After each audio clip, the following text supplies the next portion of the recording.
Hello there, my name is James Baldwin and welcome to another episode of Extreme E's official podcast, Off Track. In this episode, we preview the Enel Island X Prix. And I'm joined by two friends this time for our preview episode. It's Michael Laminato as always. G'day, mates. G'day, a big X hello to you, as X is the letter of this weekend. It is so many. Not X-rated. Just I was going to say, well, like just steer clear of how many X's we use there. But someone that everyone will know the voice of, especially through the Extreme E series, it's Andrew Colley. G'day, mate. Yo, how's it going? Doing very well, mate. Pleasure to have you here to talk all things Enel Island X Prix. Before we get into it, though, I think we probably should summate the Arctic X Prix, shouldn't we? Because it was a mega weekend, and of course, it was great for the Andretti United Extreme E team to get up on the top step. What was it like from your point of view in the commentary box? Can you talk us through that whole weekend? Yeah, certainly. I mean, it was different, wasn't it, than what we'd seen so far with the sort of the sand and the dust. Although, with it being on a receding glacier, there was more of the sand than I was expecting to see. I was kind of expecting the Arctic X Prix just to be racing entirely on snow and ice. So there was the initial thing was, where's the snow and ice? But of course, that's the point of Extreme E, isn't it? It's like, well, we would have been racing on it a couple of hundred years ago, but unfortunately, it's over there. So it kind of, I get it. It was a great demonstration. We were racing on what was the glacier bed. Track was great. And I think one of the things that's been really good for me is the way the organisers have said, okay, right, this didn't work. We want to try this. We're going to adapt that. We've adapted the rules. And they've been good enough to include us as commentators in that process. They said, look, what worked for you and what didn't. And a lot of stuff had changed in time for the Arctic X Prix, which meant that there was a route to the final from all the semi-finals, your semi-1, semi-2 and your crazy race. And that's just so much better. If someone's had an absolute shocker, there's nothing better as a commentator than a great story. So, it doesn't matter to me what it is, whether it's the underdog wins, the French guy wins in France, whatever. But the underdog story of this person's had an absolute nightmare and they get a great result is brilliant. And I think we did see that, didn't we? I'm sure it was JBXE. I think were in the crazy race, weren't they? And ended up on the podium. Did they end up on the podium? I'm sure they did. Yes, they did. They did. I have to look at my notes to remember these things. There's a lot of results in there. So it was a great weekend from that point of view. We saw a great track design. We saw the regulation changes meant that we saw someone who'd had a bad one get a good one. And yeah, Andretti United won. They broke the dominance of RXR. It was, and we saw some spectacular racing. Sarazan, yes. Yes. That's like the summary of the weekend, isn't it? Sarazan. Yeah. Yes. Yeah. Sold. You touched on something there, and I feel like this is almost the third or the extra protagonist of this series, which is the changeable terrain. It's been my favourite part, not only the great backgrounds we essentially are getting for these races, and like you said, the Arctic X Prix almost had the most visceral one in terms of everything that Extreme E stands for, but how big an impact are these really broad array of terrains we've had so far in the championship so far, and thinking ahead, of course, to this weekend's race where we're expecting something pretty dramatic again?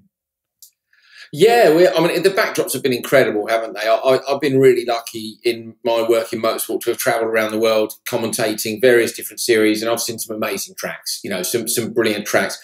Tarmac F1 circuits and stuff, they're always amazing because of the scale of them. And they're so perfect, aren't they? And then rallycross tracks, they're always just a bit different. Everywhere you go, there's something crazy. We've got some brilliant views, one in particular in Norway called Hell, another one called Montalegre.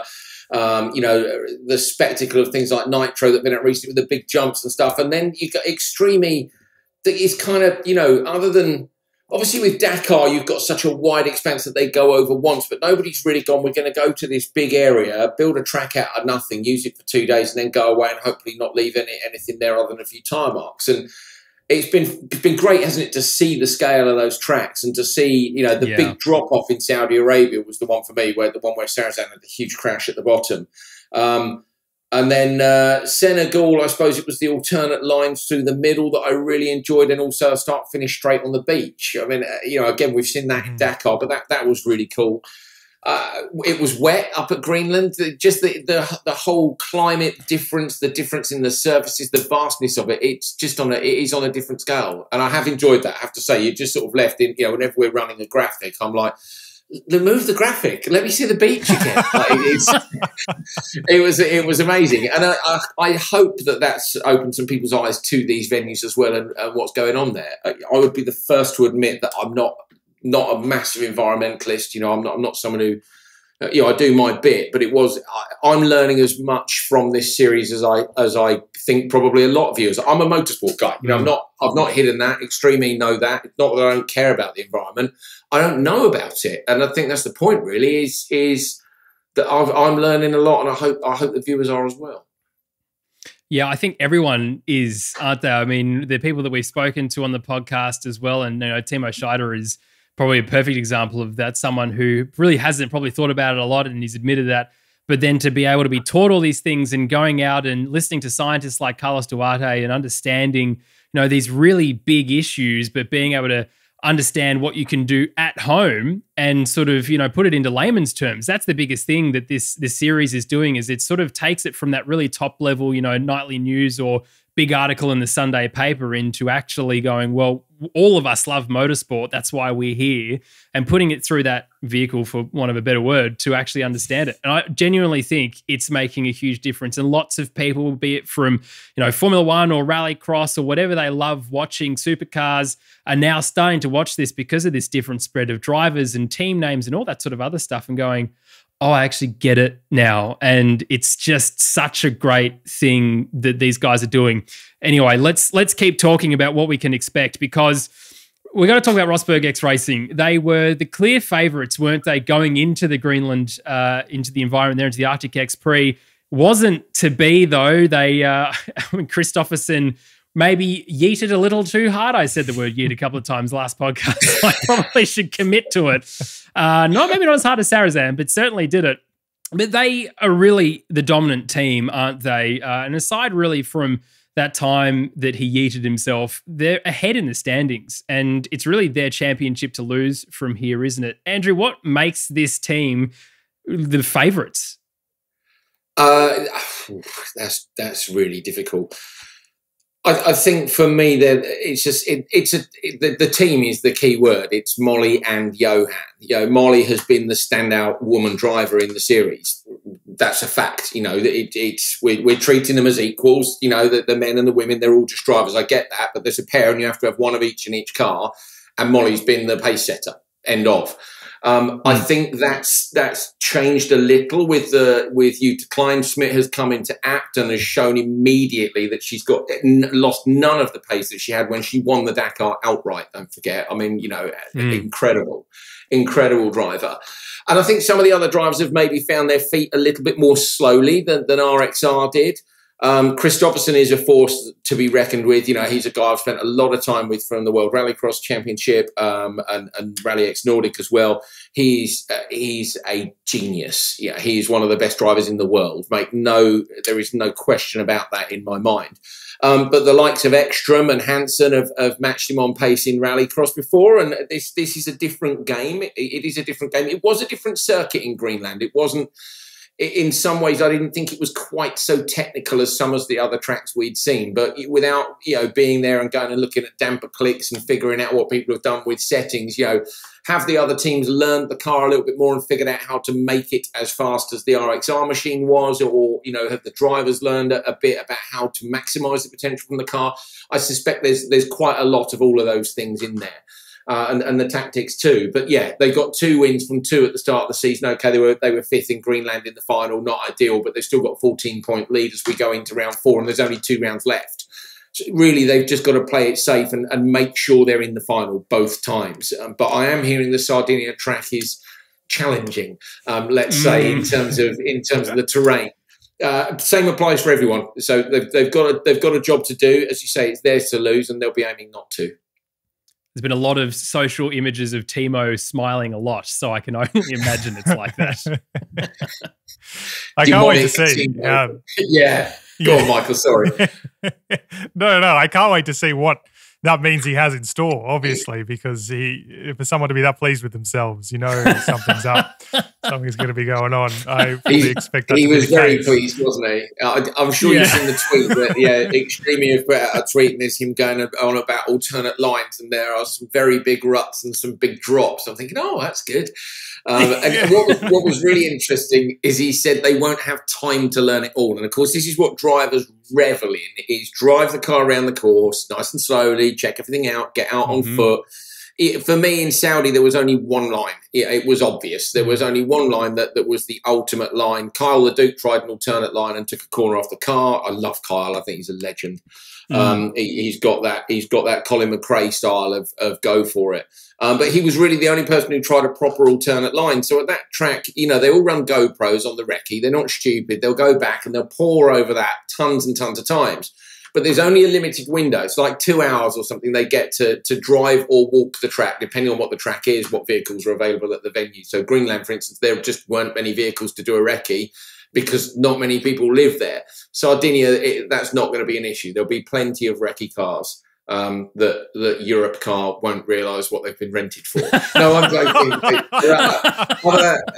Other hire car companies are available, but if you've rented a Jeep in Sardinia this weekend, beware. But they won't have time in that limited window to drive every line, and I quite like that. And so Timo said, by the time they go racing, I'm absolutely sure they won't have learnt the track. Brilliant. That just makes it a bit more fun for us. They will learn it, and of course, they'll only have to see 2 or 3 runs from qualifying. I would quite like to go last in qualifying on the basis of what Timo has said, and I'd be sat in front of that monitor watching every second of everybody else's runs to see what you think is the right line. So I think that will be, you'd want to go later. The track might degrade a bit. Obviously, we haven't seen it at all. I've got an onboard of it, actually, which I'm going to watch after this. I didn't have time before, so we'll have a little look and see. But yeah, it's going to be fascinating. Well, no leaks here, absolutely not. Speaking of qualifying, though, being potentially a key part of this, or could be a potential decider in terms of how that track is approached, there's been an undisputed king of qualifying. Really, it's X44. Cristina Gutierrez, Sebastian Loeb. Sebastian Loeb, a winner in Sardinia, and obviously not an Extreme E, never been here before, never raced in Extreme E before this year, but he knows this kind of terrain, obviously. Is this going to be that moment that this team can finally convert? Because they've only had one podium, despite all these pole positions, one single podium all the way back in Saudi Arabia when it was very much everyone still finding their feet. As the series has progressed, haven't been able to convert. It is only 9 points, so it's still very much live for them. Is this really crucial weekend for them in that sense? I think it's crucial from the point of view that if they don't get it done, it becomes even more of a monkey on the back. Every time you take the top qualifier and don't convert it to a win, it just starts to eat at you. And then you sit on the start line and you think, oh, how much do we risk it over that line? How much do we take that line we were taking earlier that we know is 5 seconds quicker? Whatever it is, you question things. So, of course, the sooner they can convert, the better. And as you say, they really need to close that gap. If the gap opens up here, then really I think RXR, mathematically, I'm not convinced they can win it this weekend. I think somebody else would have to have an absolute shocker and they'd have to have an absolute, a blinder. So I did look at it the other day and I think it's highly, highly unlikely. I haven't actually worked it out completely, whether it's mathematically possible. But to have been the TQ 3 times and not to have won is a bit of a bummer. They were leading, weren't they, in Greenland and got a puncture, didn't they, on the first lap? Mm-hmm. Yeah. Exactly. And it was a significant lead. I want to say 18 seconds. I can't remember completely, but it was a lot. So yeah. Be interesting to see whether they come out all guns blazing. Well, they have to. I suppose they've got to go after RXR, but as me and Jenny keep saying in the commentary, it's all about risk management the whole time. This whole series is about how hard do you push. The cars are as strong as they are. It's a one-make series, so you just have to, as in any one-make series, you've got to drive the car as hard as you think you can go. Yes, there are some little gremlins with the cars, which everybody hopes are being ironed out. But it is the first year of the series, and that's the same with most first-year series. So you've got to judge.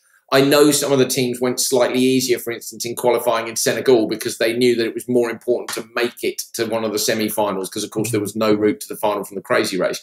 That's changed a little bit now. So the tactics are developing as the events do and the regulations do as well. We spoke with, well, it's a bit of a teaser because we haven't yet released this, but we spoke with Katie Munnings for the podcast that will be released after this race.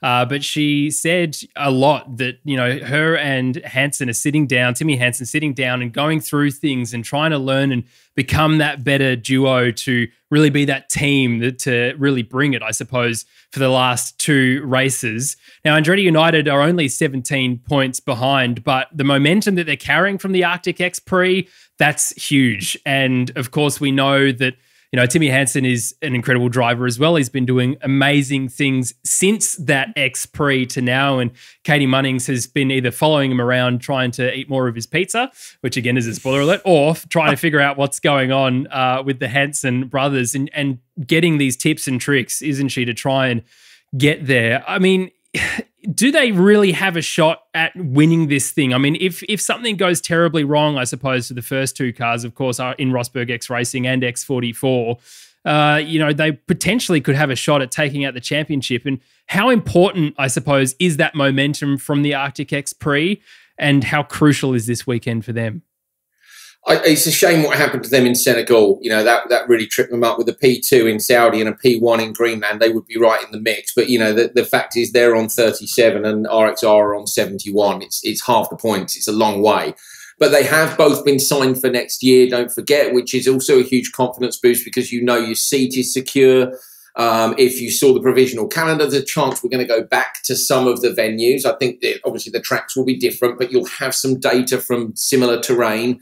So they're in a good position looking forward to next year. And even if they're not looking, of course, they'll try to win the championship, and it has to be possible. There's still 2 out of 5 left. It's not done and dusted by any means.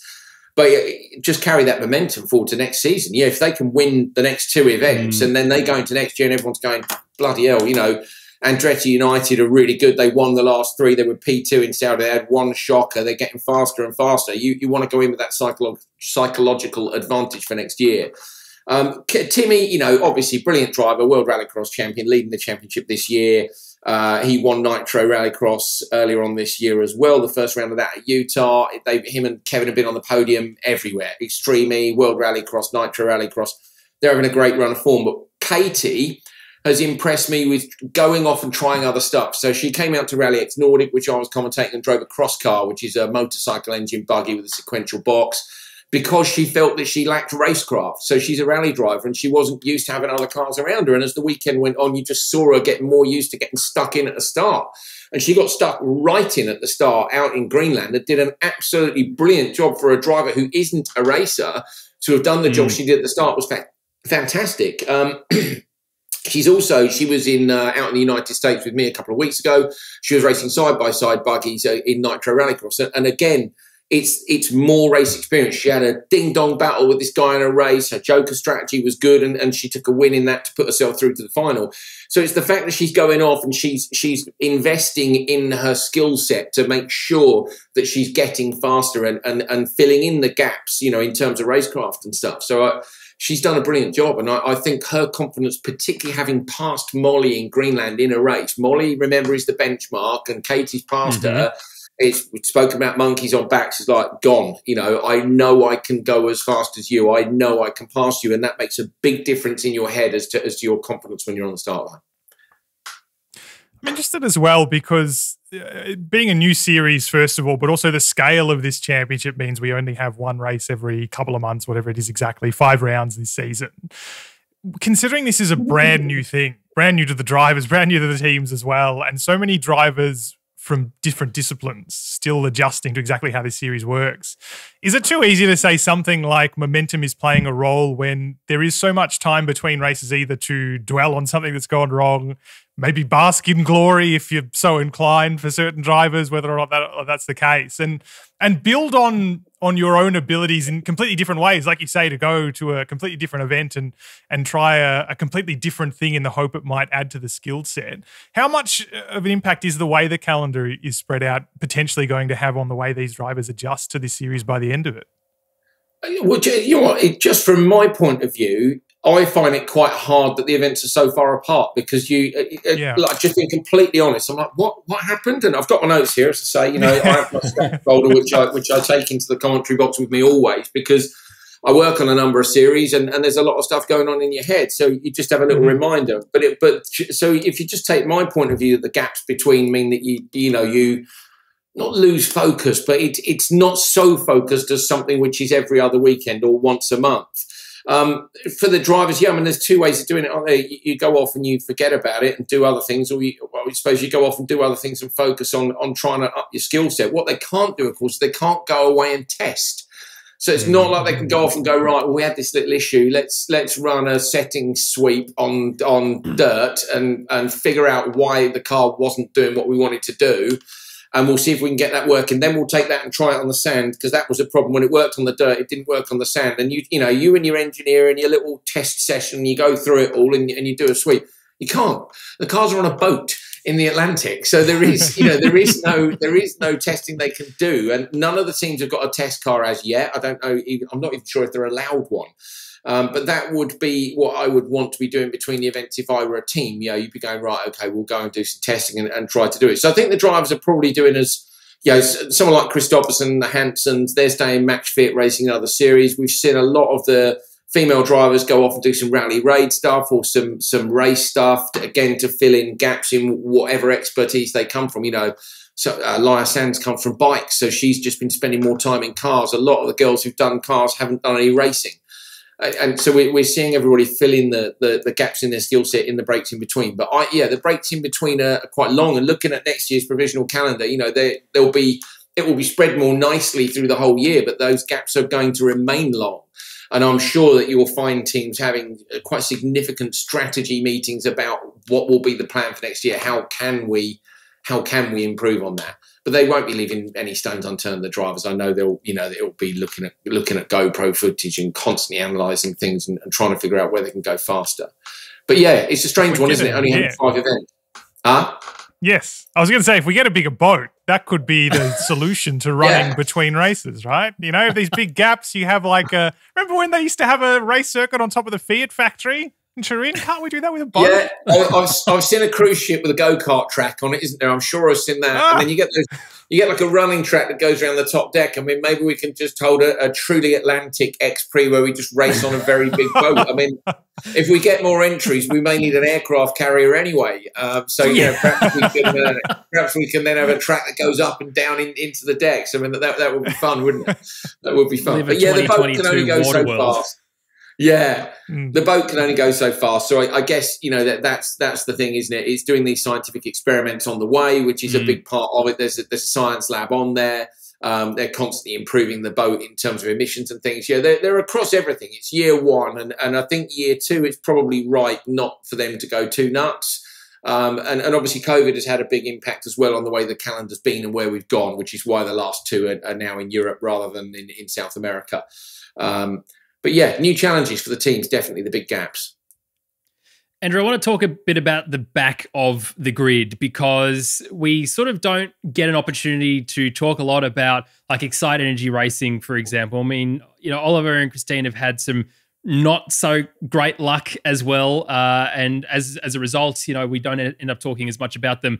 But in terms of the bad luck brigade, that's probably reserved, isn't it, for Chip Ganassi Racing? Because as you say, Kyle, he does amazing things. And of course, we spoke last week with Sarah Price, and she does amazing things as well, including being Jason Statham. So for them, for this weekend, and you mentioned before, Timo said of this track that there's some areas to take some risk. These are the guys, really, aren't they, that are going to take that risk to try and get at least somewhere near the top step. But talk to us about these two teams and Veloce as well, because of course, Emma Gilmore, an incredible rally driver from our neck of the woods in New Zealand, filling in for Jamie Chadwick. I mean, Jamie's been out will be 2 races now as we're talking about consistency of drivers getting in the car. She's, of course, been doing her W Series things and been doing a great job there as well. As she comes to the Jurassic Prix, it'll be a very long time out of the car for them. And so this back of the grid, to me, is just as exciting as the front because of this jeopardy that goes with taking risks.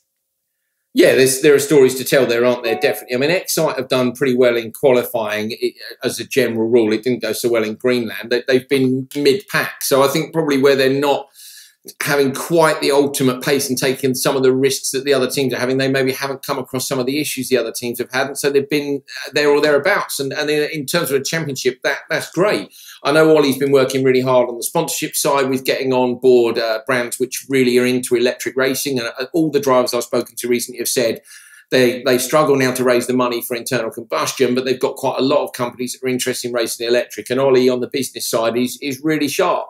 He's been out in the States as well. I know Christine has been racing in she did a round of RX2E in the World Rallycross Championship, where she was backed by Excite, which of course is the drinks partner to the championship and Ollie's company. So, you know, they're working on it too. And just because they're not up the top getting great results doesn't mean they're not working really hard on it. And I hope they get a bit of luck and can find themselves, you know, having a better result than they had last time out in Greenland. The kings of the bad luck for me are, as you said, Segi TV, Chip Ganassi Racing. I mean, Leduc lit the timesheets up in Senegal. He was totally and utterly unmatched through that middle sector in particular. But he was brilliant. And Sarah, as we know, is incredible at off-road racing. You know, just to have two drivers who are so talented and so fast have such bad luck is... Yeah, like Leduc, when the suspension went on the last race, that was not his fault. That's not crashing into a rock face like in Saudi, which he said, my bad, you know, when he hit Claudia, my bad. He's taken it when it's been his fault, and that was not his fault. That's component failure. That's motorsport. But it seems to be them a lot. And I'm supposed to be unbiased as a commentator, but I'd be really pleased if they got great results. I'm a big fan of No, you can't say that. See, I'm with you. Last week, we caused the problem. No, we're putting... Look, I apologise to Sarah in advance. I said there's no such thing this weekend as commentators curse, because we're all getting behind you. We can put that on they're probably screwed then, aren't they? If we're all saying that but look, I think they will like the fact there's such support for them, won't they? I think that the fans aren't stupid. We're not stupid. You know, we can see the pace is there. I just want to see them in the mix. I want to see a great race. You know, I want to see them up there with RXR and X44 and Andretti United, JBXE. You know, imagine that as a 5-car final and the carnage in there. But, you know, don't forget at Cupra with Ekstrom and Kleinschmidt, you know, that has the potential to be weapons grade fast as well. We've already spoken about Excite. Actually, on a science, Leia Sands last time out wasn't super quick in Greenland, but she's been really impressive elsewhere, and she's been spending more time in cars again. And Veloce, the last team which you mentioned already. So yeah, Emma coming in. Emma's skill set for me is more closely matched to Extreme E's than Jamie Chadwick's. But Jamie, as you can see from W Series, is an incredible driver. But she's very busy with W Series, so Emma's come in to cover for her. She's out in Sardinia now, as everybody is getting ready for it. And I'm keen to see what they can do. She's had a second chance in the car. That first run for a driver who's covering is always difficult, because you want to do a good enough job to impress the team to get you back again, but you don't want to wreck the car. So there's this awful thing of how hard do I push to prove I'm good enough to cover for somebody as good as Jamie. And Emma, as I say, coming from a rally background, she's done some rally cross. I think she's even done some off-road stuff. So Emma is very well suited to that car. And yeah, for Jamie, when she gets back in it after a big break, after doing brilliantly in W Series, the two couldn't be further apart, W Series and Extreme E. So it's an interesting tactic from the team. Obviously, it was necessary because of what Jamie was doing for them to have reserve drivers. And I expect maybe to see more teams with reserve drivers in future, because the calendar is only 5 events and these are professional drivers. They have to make a living racing in a couple of series if they can. So when you get date clashes, which is inevitable in motorsport, you put a stand-in in. So I think you might see more of that next year in terms of teams. You take on a young driver or someone to be there in case you need somebody to come in, Kevin stepping in for Jensen, that kind of thing. As you touched on there's so much potential in this field, really. It seems cruel to think that we're narrowing down the championship options. I mean, it's only 5 rounds after all, but, you just do need a good weekend for one or two of these teams, and suddenly they should have been there the whole time, really, considering some of the luck that has been dealt to them by us, or just luck. Depends on which way you want to look at it. Happy for you to look at it either way. But it has been a series full of surprises in that sense, because despite the predictable results, if you like, the form has not been predictable.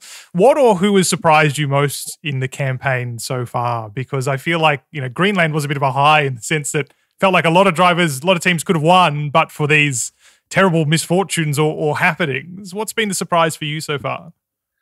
I don't really know in terms of surprises. I'm just looking down the list and seeing. I suppose. Let's just be honest about it. I wasn't aware of a lot of the female drivers. It's just I've been really lucky in Rallycross that we've had female drivers at the highest level for quite a long time. It's not really new for Rallycross, but for the rest of motorsport, it is new, and that is another part of this series. So, yeah, it's been great for me to see. I was aware of Molly because my background's rally. So I was aware of Molly Taylor for a long, long time. I was aware of Katie Munnings because I've known her and her parents since she was about 8 years old. So, but some of the other drivers, not so much. Obviously, Yuta, I suppose, definitely from the Dakar win. But the others were either competing out of my region, if you like. So obviously Kyle LeDuc and Sarah Price, not names that are so familiar to European viewers, they certainly are now.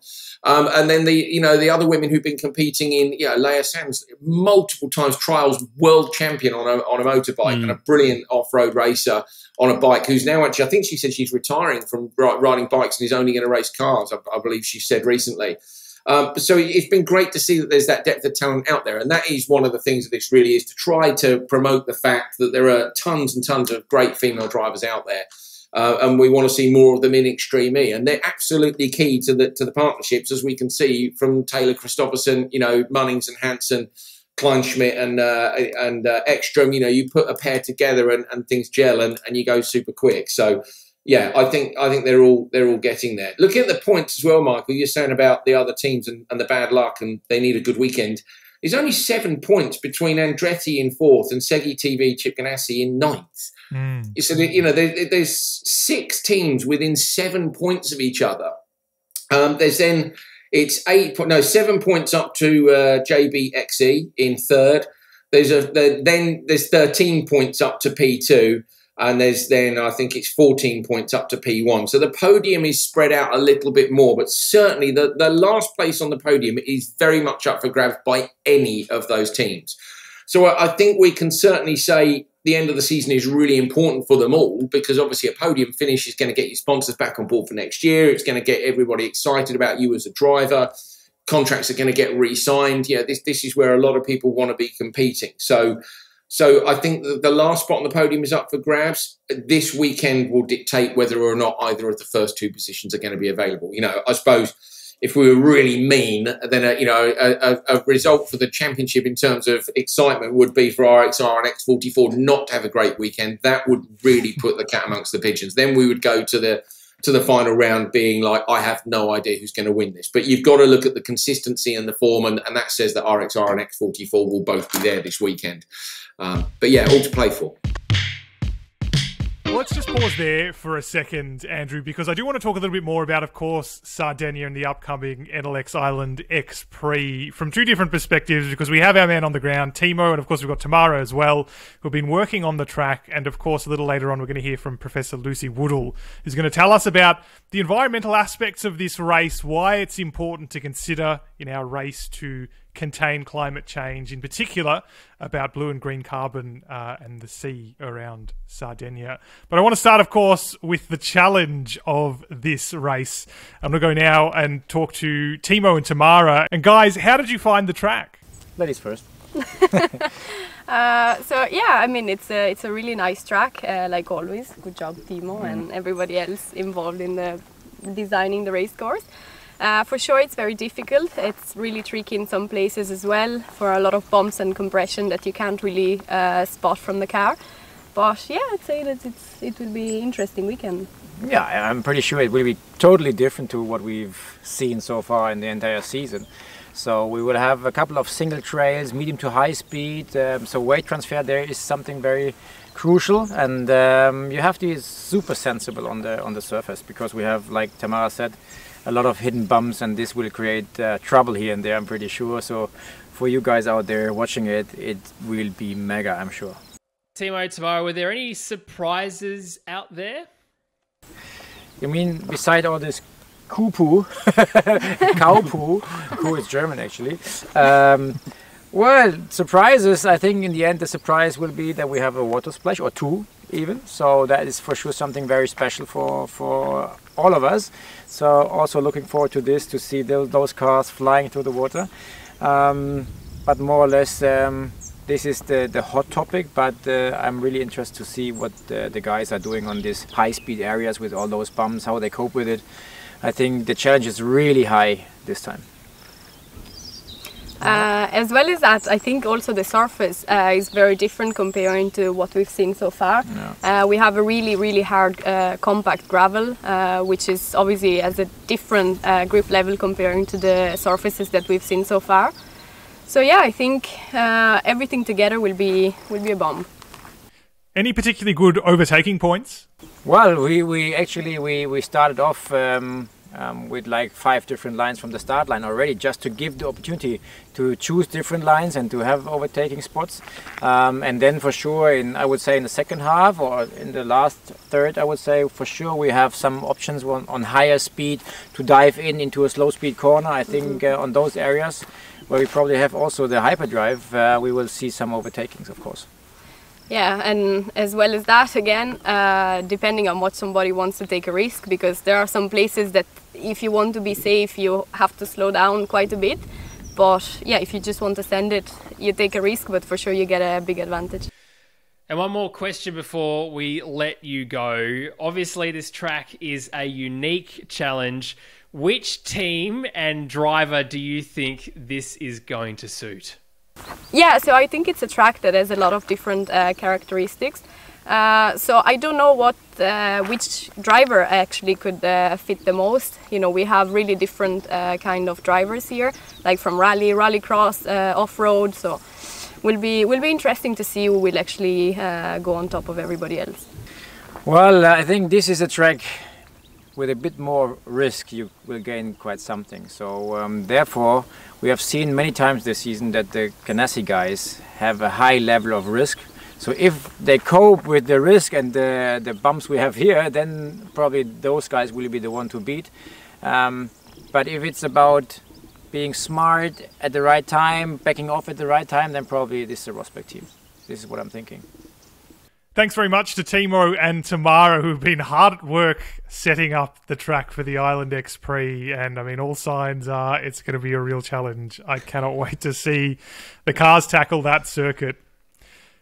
Let's cross paths now with, of course, one of our chief scientists, one of the members of the scientific committee for Extreme E, Professor Lucy Woodall, ocean scientist. We're having a long chat with her. We're breaking it up over the course of a couple of podcasts, of course. And the focus at Sardinia, it's fresh in the memories of so many, the wildfire season of 2021 in the middle of summer. Really significant devastation to the Mediterranean in particular. Extreme E is now in Sardinia, shedding a little bit of light, not only on what happened, but what's going to be required to process that devastation, but also looking forward to suppressing climate change, trying to reduce the impacts of long-term climate change. As part of the Legacy project, we're looking in particular at seagrasses, which is blue carbon, sequestering carbon into the oceans. And we spoke to Lucy all about it. One of the things we're going to be hearing more about, certainly in Sardinia, and that we should probably hear more about generally, are the seagrass ecosystems that we know certainly in that area. They're sort of described, I guess, kind of like ocean-bound rainforests, and correct me if I'm wrong, of course, capable of producing a great deal of oxygen. Can you tell us a little bit about them, first of all, and how important, more broadly, the carbon storage side of the equation is in terms of tackling, of course, emissions reductions, but the climate change generally? Yeah, so seagrass habitats are actually one of my favourites. They might not be as flashy as their coral cousins, but they are really important. So let's think about what they are to start with. Seagrass is a plant. So it's not algae like some of the other things that, we see that are green in the water. It is a plant and more closely related to our grasses and our trees on land than some of the algae. It has a pretty much global coverage. And again, this is quite interesting because we see seagrass in tropics and also in temperate and cooler waters. And it inhabits some of our shallow waters. So they are often well impacted by humans just because of their closeness to our communities. And because of this, they are globally threatened. So let me just talk you through this process of why seagrass and climate change have now become this really hot topic, which is important for us to remember.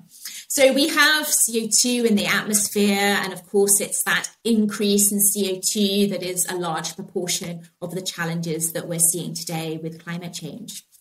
But this CO2 is taken up by the blades or the leaves of the seagrass during photosynthesis. And if we might remember from our school days, it's photosynthesis from the CO2 and the energy from the light that is converted into energy for the plant itself. Seagrass acts just like any other plant on land in this regard. And then with this energy, that carbon dioxide that has come from the air is then converted into organic carbon. And when it's done that, it's then locked away in the roots and the leaves. Now, this organic material can then die and it gets incorporated into the sediment. And that's where the sequestration happens of the seagrass. And that's the seagrass itself is only about 0.1% of the seafloor, but we really think it's about 11% of the carbon stored that comes from seagrass. So it's punching way above its weight as a habitat. Of course, not all CO2 removed from the atmosphere actually goes down into the sediment. So this is not a complete process, and each time some gets back into the atmosphere. So as you can see here, that means that all seagrass beds are important, and their value really increases in those areas that have a lot of sediment and are nice and warm, and they can grow quickly. The amount of carbon that seagrass can store and ends up being translated into storage in the sediment really depends on both biological and environmental parameters. And there's a lot more research going on now to really understand what those conditions are, if we're able to optimize those in certain locations. But the best thing for us to do right now is actually to protect the seagrass.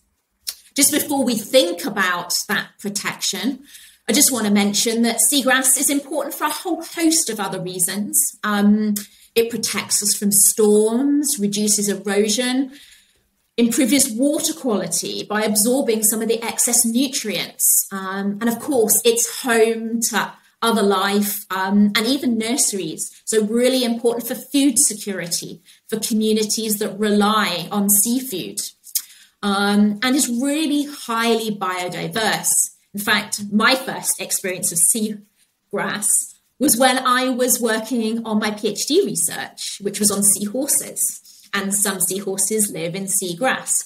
So I had the opportunity of spending many, many hours really searching seagrass. And it was only at that time that I fully appreciated just how much life there is in these wonderful, really wonderful habitats. So just sort of to finalize here, let's just try and take it all the way through. We've spoken about the importance of seagrass for climate change and, of course, its other benefits as well.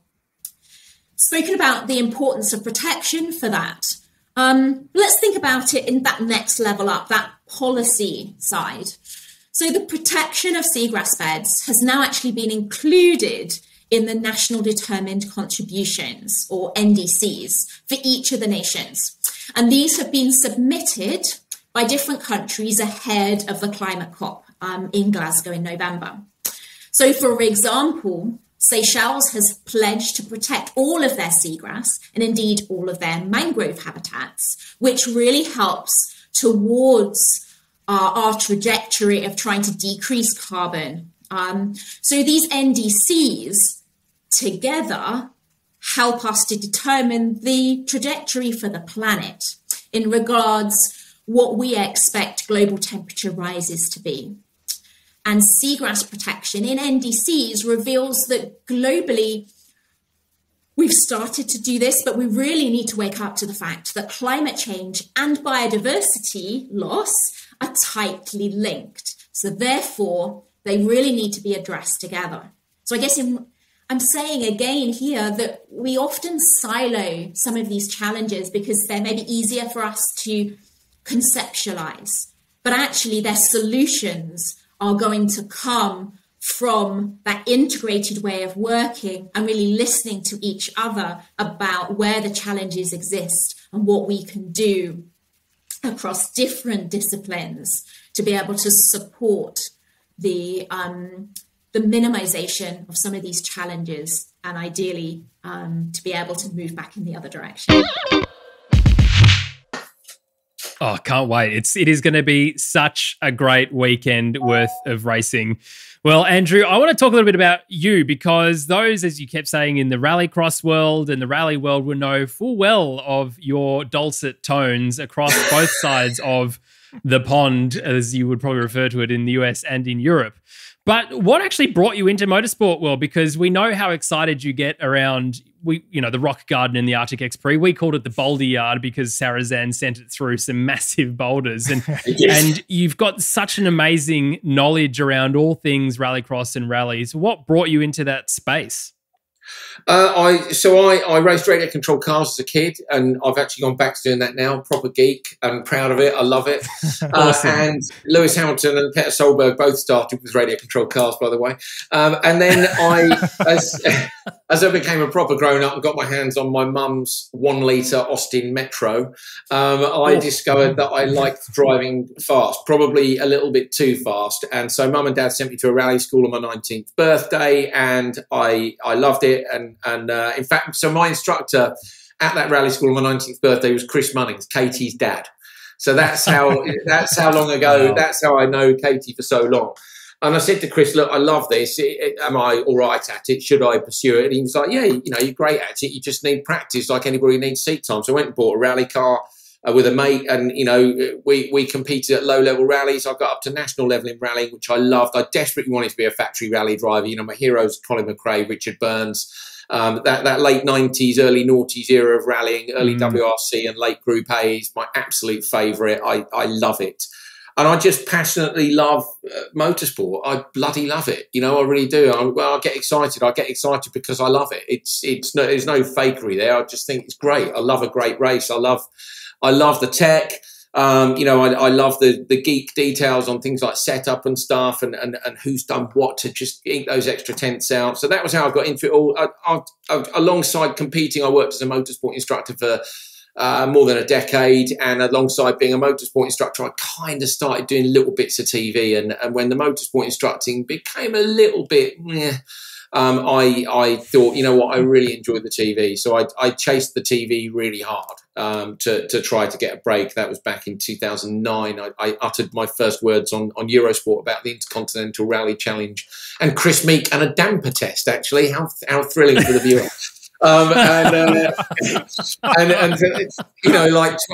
Is it 12 years later? Is it 12? Yeah, I'm still at it. So I suppose something has gone all right. Something's gone all right. And I'm very lucky this year to be working with 2 new series in Extreme E and Nitro Rallycross. I've continued with Rally X Nordic. And I love the sport. I love the sport. I love the interaction with the viewers as well. I get a ton of messages, which I always try and reply to. It's just motorsport's brilliant, isn't it? Basically. Couldn't agree more. Good summary. Yeah. And hopefully in the future, next year, there'll be some more damper tests in Extreme E because exactly. We can geek out about how many clicks they went on the high-speed bump and rebound, to just get across that extent, what roll bars they were running. We don't tend to delve too deep into that stuff on Extreme E. Yeah, it's a new viewership, and I would need to be on site to go and talk to the engineers a bit more, to go and ask exactly what's going on with the cars and stuff. I talk to the drivers. I WhatsApp the drivers a lot and ask them stuff about it, which is cool. But yeah, I do. I love the sport. I really do. I think people know that, and I think that's why I get away with getting a bit overexcited about it. Or they know that it's a genuine passion for the sport, and long may that continue. You know. Absolutely. I don't think there's any such thing as being overexcited. You're just as excited as you are. People got to accept that. It's the way things are. And tell me when Extreme E came knocking as well, because I remember when I first heard about Extreme E, and I really mean first heard like the very broad outline. It did sound wacky, like taking electric cars and putting them in endangered areas and thinking, why would you do this? But it makes a lot of sense once you've added it all up to get the final product. What was it? What was your first approach, I guess, from Extreme E? Was it immediately grabbing to you? What did you think when you first heard about it and got involved? Well, it was pretty obvious to me that Formula E had done well in its space. You know, I like circuit racing, but it to me, you know, it wasn't necessarily my thing. But obviously, from a business point of view, and bearing in mind this is my job, you know, you've got to keep an eye on what's developing in terms of what new series are coming in, what you like the look of, what you want to be involved with. You know, I want to be involved in things that I'm passionate about, and it seemed like a great, you know, sort of coming together of mega things, you know, off-road sending and racing and a rallycross and rally. And then when you started to see some of the drivers that were getting involved, I was like, okay, this is definitely my cup of tea. So I got in touch with the series and just sort of said, look, I'm interested. Should you be interested? And should the calendars fit what I'm doing? Because obviously you've got existing commitments. And luckily, you know, I sort of was on the short list at the end and got the nod for it. So I think the other thing was, although the electric thing is so difficult because the fans can be so meh about electric motorsport, but it's what the manufacturers want to do at the moment. It's the direction in which it's headed at the moment. You know, they didn't like it when we went from V10s to V8s and V8s to V6s. They didn't like it when we went from Group A to Group B, B to Group A, and then from Group A to WRC. You know, people don't like change, but I'm not going to desert. You know, my favourite rally cars are the Group A in Preza, the 97 in Preza WRC, and the Peugeot 306 Maxi. Anybody who follows me on social media knows that. Yes. The amount of crap I post about them, but I'm not going to desert rallying just because my favourite cars aren't doing it anymore. So you've got a choice. You either go, I hate electric, I'm not up for it, see you later. Okay, fine, knock yourselves out, go and watch something else. There's nothing I can do about it. You know, this is my job. The sport's going electric. And I thought, you know what, well, then I'll get involved at an early stage with electric and see how it goes. So, you know, the drivers are doing the same thing. They're not stupid. They know where the factory drives are going to be. And the more experience you've got of an electric drivetrain and electric setup and feedback on how the car feels. So I wanted to be involved with electric early as a lot of the drivers did, as early as it was in off-road. And it is now starting to come into off-road motorsport, you know, very quickly. We've seen hybrids in the Dakar. We're seeing electric for next year in Nitro Rallycross and World Rallycross. So that it's everywhere. It's every, and you're going to have to get used to it and, you know, see what you think. Absolutely right. I think it's inescapable now. Surely a series like this shows that the market is ready to be captured by something like this. And when the racing's great, as we've seen so far, I mean, you can't really argue too much with that one. And I want to wrap it up with this because weirdly, despite it being round 4, it is the second last round, which means we're not that far away from the end of the whole thing. We've talked a bit about who's looking good, who are the favourites, but the fact being that there are still plenty of points to win. Who, in your opinion, given you're commentating the whole thing, is going to win this championship? Oh, mate, you can't ask me that, can you? That's a terrible thing to ask me. I think you have to look at the proliferation of championships which Johan Kristoffersson has won in the past, and the fact that him and Molly have made such a great partnership, that Molly definitely has the pace to match the other women in the series, you know, and so far they've taken 2 out of 3 wins.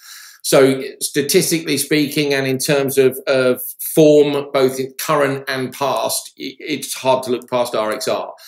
You can't count out X44 because Sebastian Loeb and Gutierrez are, the trouble is there's loads of people who've got the pace. I think we've already said this probably as the season's gone and where people have been replaced, dare I say it, in some cases, and learnt the car and learnt that how to engineer it or drive it in some cases. There are more teams now that are on the pace than there were at the start of the season. So it is a tougher job for X44 and RXR. But they have significant gaps at the top of the table. Strategically, I think they will just make sure that they make it to the final. And so, yeah, from that point of view, I think RXR or X44, but at the minute my money's on RXR. Interestingly, I wonder, it's now really important, I'm slightly digressing, in the semi-finals to win semi-1. If you're in semi-1, if you take the TQ, you go up against the P5 and P6 teams, which is an interesting choice from the championship. Normally, semi-1 would be, say, first, third, fifth. Semi-2 would be second, fourth, sixth. What Extreme have done, and at first I was a bit like, I'm not sure about this, because it gives a massive advantage to the people in TQ. Because if you're P1 and you're going up against the guys who are in P5 and P6, you are faster so far that weekend. Whereas the second semi-final is P2, P3, P4. That is a big ask. So you're at, okay, 2 go through from each, but you're at more risk of being the unlucky one in semi-2 than you are in semi-1. So I would want to be in semi-1, and there's 2 ways of doing that. You either have to win qualifying, so you risk it for a biscuit in qualifying, get the TQ, or if you were sitting P3, P4, you've got to try and go, oh dear, I've gone a bit slowly, and end up in P5 or P6. But that's hard to do as well. It's not so easy to sandbag as it is on circuit. You just lift through a chicane, roll off, and lose half a second.